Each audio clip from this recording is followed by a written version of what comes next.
บายดีพี่น้อง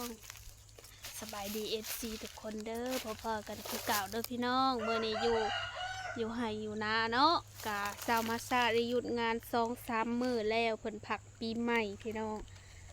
พักปีใหม่พักแต่วันที่16ภาษาหรือ17วันที่27วันที่27พุ่นแหละจะฮอดที่5เพิ่นไปเริ่มเวียกใหม่เฮาก็มีหมู่แล้วเด้ก็เลยพากันชวนกันออกมามื้อให้มื้อนา เต็มอยู่ค่ะเต็มอยู่ ชวนกันออกมามื้อนามาหากินพี่น้องเลยคันว่าอยู่เฮือนอยู่บ่มีหมู่ก็บ่ได้ไปทางใดดอกนี่มาลงน้ำได้มื้อนี้หาปูหาปลากุ้งหอยจ้ะมางมหอยนะปูปลามันได้ใส่ใช่อันนี้ไม่เห็นมีปลากะตัวเตียดอยู่ไปทางใดค่ะ หลังแหละแค่นี้นะ บ่มีเด้อบ้ามาน้ำก็ยังบกบ่ลายปานใดนะควายมันลงน้ำมันขุ่นนี่สิบ่เห็นแล้วหอยนะ มันจะกินควายเลยค่ะ ไม่กินละไม่อยากควาย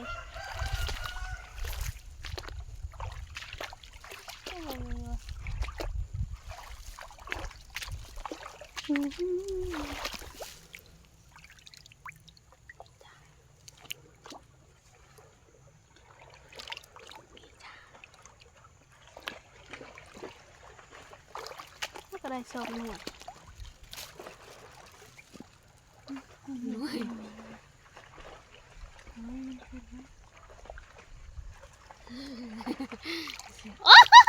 ดักเปียกทันที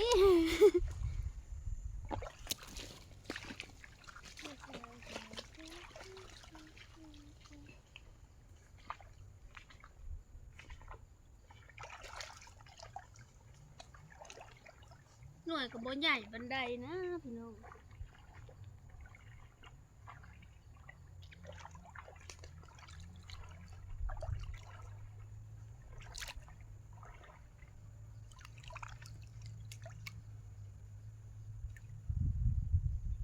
บนนอกบนนาจักสิหากินยังพี่น้องเอ้ยกินมื้อเช้ายังมื้อแลงกินมื้อแลงยังมื้อเพลน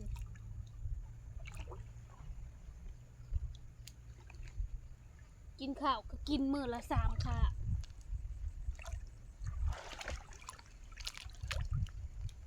ค่ะไปไว้แท้ ท่านมันมีเนาะ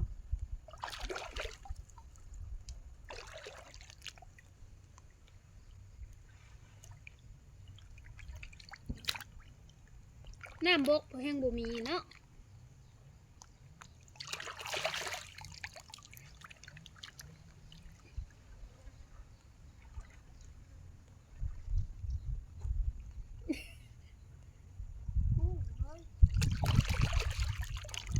มิตรหน่วยน้อยๆแล้ว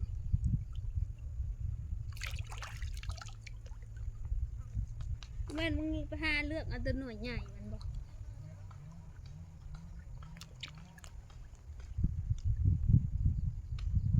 ป้า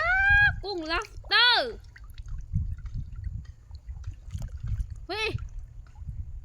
โตบักใหญ่สำนี้ก้อย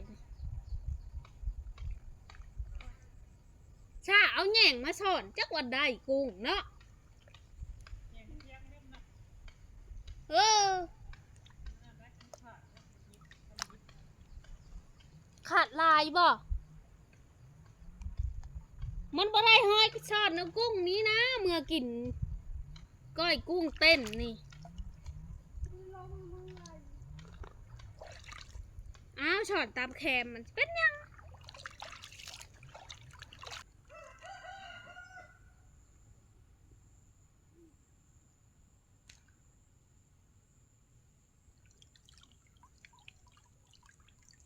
หอยกับมีแต่หน่วยน้อยๆน้องเอ้ย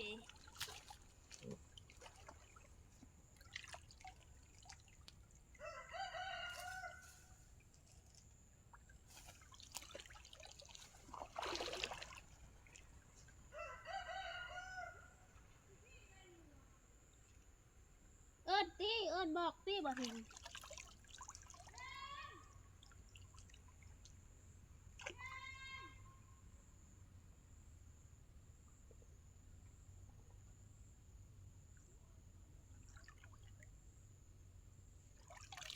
หน่วยใหญ่เติบอยู่นี่มันหนักอยู่เลิก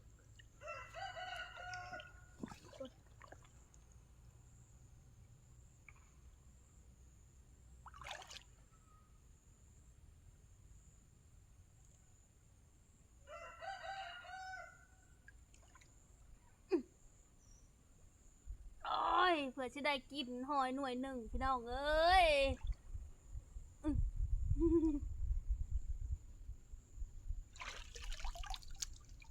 ง่ายๆนะจ๊ะ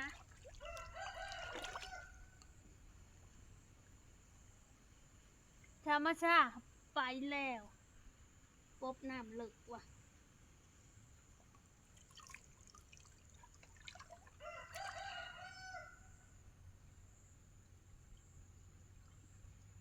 เกย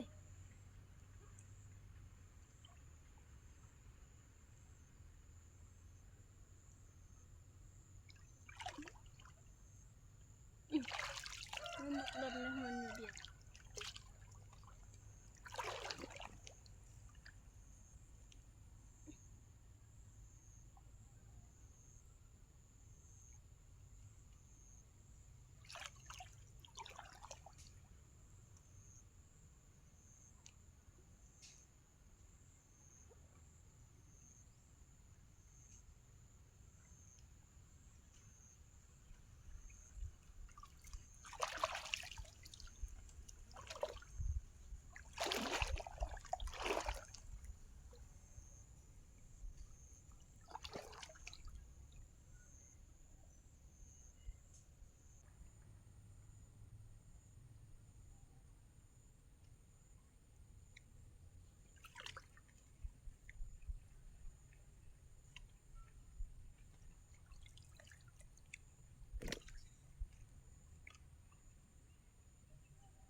ไม่ได้กี่คันตอน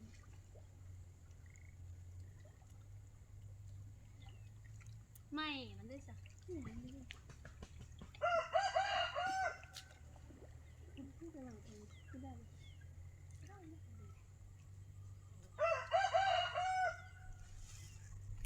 ไม่มีข่าวบ้ากันแล้ว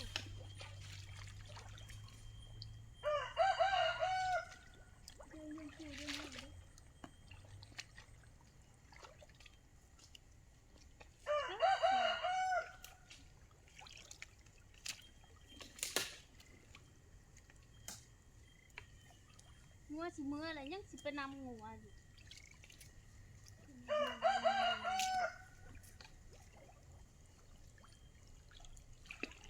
มาในห้ออะไรหนูเลย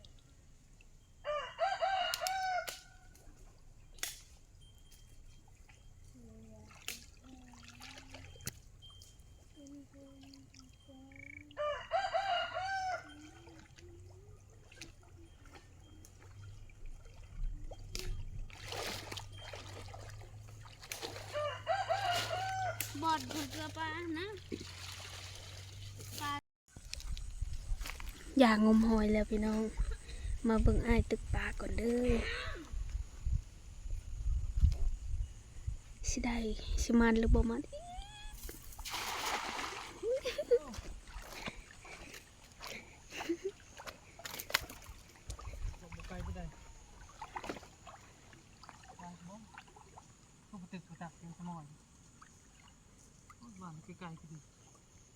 เจ้าบ่แม่นพังแกบเนาะมันกินเบิดแล้วมันก็ไปเลยเลิกเติบ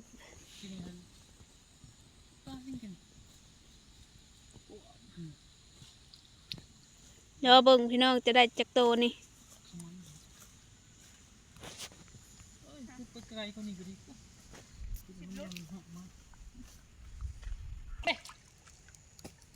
ไปแล้วไม่ทราบมันจะตกน้ำค่ะ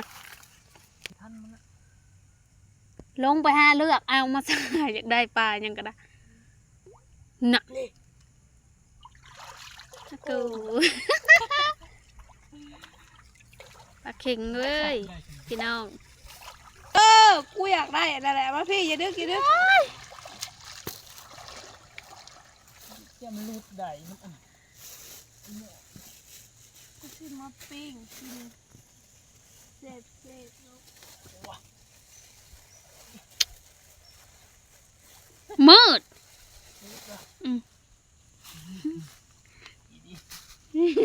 แล้วเงามันหกเลยนี่ มึงหัวยัง หัวชื่อๆนี่แหละ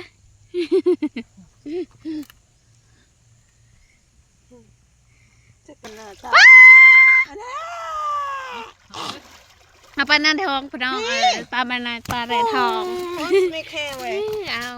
เอาแล้วแม่จะแหลดลงน้ำอีก เปิดจับเองแน่เชลthank you อาจจะมาเช่ ตัวเดียวเดี๋ยวมันจะ น้ำดิ ตึกแห่บัตรเดียวพี่น้องเบิ้งพึ่งดูนี่ไงลายเติบใช้หมักหอยเพิ่นเอาเลยหอยนางมาซาหอยเฮาก็ได้ประมาณนั่นแหละพี่น้องเอ้ยนี่ในคลองนี่ได้อยู่แกงเธอหนึ่งบัดนี้ก็สิเมื่อแหละสิเมื่อเลยเด้อบัดนี้เด้อได้แล้วพี่น้องได้พูละมกพูละห่อร้องไพศาลนะ ทิมโลด โอ้โหไม่อยากว่าน้ำเจ้ว่าเลยทิ่มโลด ว้าวเนาะลองงาน สิเอาเมื่อสักกระบอกพี่น้องเมื่อก่อนเด้อสำหรับคลิปนี้ฝากกดไลค์กดแชร์เป็นกำลังใจให้เด้อพี่น้องเด้อต่อกันคลิปใหม่เนาะก็โดนลงคลิปเธอหนึ่งเวียกก็ยังไม่ทันได้ไปดอกยังเหะตามบ้านเตะฝุ่นอยู่นี่แหละยังไม่ทันได้ไปพี่น้องเขายังไม่ทันได้โทรเอา